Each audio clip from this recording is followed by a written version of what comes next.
Miso! Yes, you can strengthen the reputation of your business and attract leads without spending a cent. And it's easier than you think. So what is word of mouth advertising? It's pretty much in the name there, but it's when you basically are sharing positive words specifically, about a business that you yourself have enjoyed. And so when it comes to tutoring, one of the best ways for you to get new customers is through word of mouth advertising. Why? Because it's free. Other people are doing the advertising for you. It's effortless. Other people are doing the advertising for you, and it's actually one of the highest converting methods of advertising.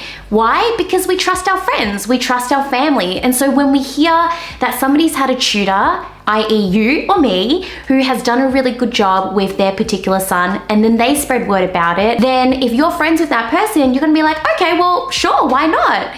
I'm sure you've experienced word of mouth advertising so many times in your own life, and that you've done it yourself too. So let's actually talk about how you can achieve this in your own business. First is actually being comfortable with asking your students and their parents to spread word of mouth about you. You should also seek regular feedback from your customers just to make sure you are on the right track, and if they spread word about you, it is a positive word of mouth rather than spreading the fact that maybe you're not the best tutor.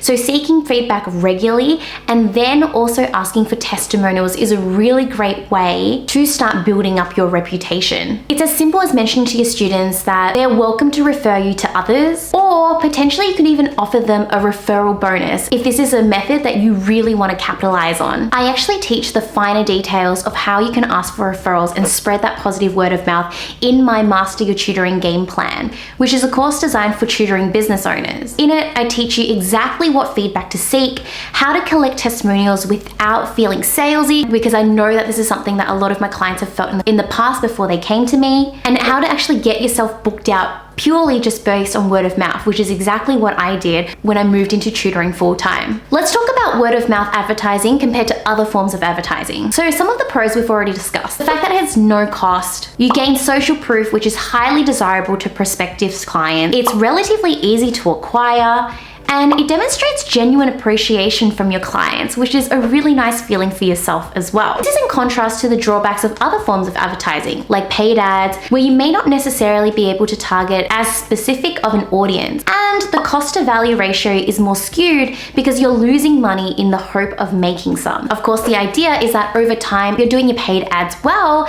then it will generate you more income, but there is inherently more risk when it comes to doing paid advertisements because you've got expenses going out. I truly believe in word of mouth advertising because this is literally how my business Lisa Study Guides first started out.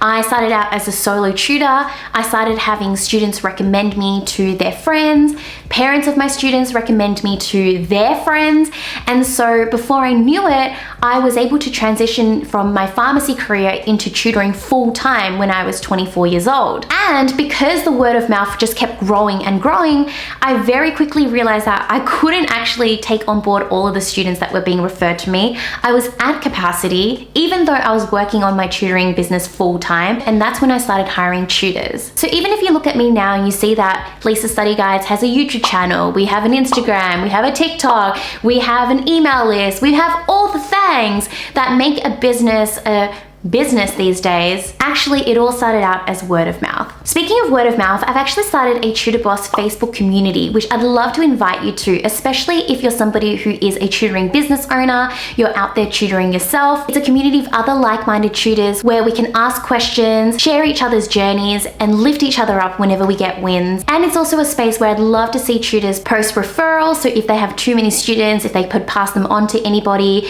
build those referral connections, or if you're somebody who's looking for more students, then join the group because potentially there may be somebody in there who can offer you students and send them your way. Now, if you haven't subscribed already, then make sure you do so because in next week's video, I'll be doing a comparison between solo tutoring versus having a team of tutors who work for you. This is super relevant to what we've been talking about because at some point you're going to reach capacity with yourself. You only have so many hours of the day, and so who's going to start helping out the students who get referred to you?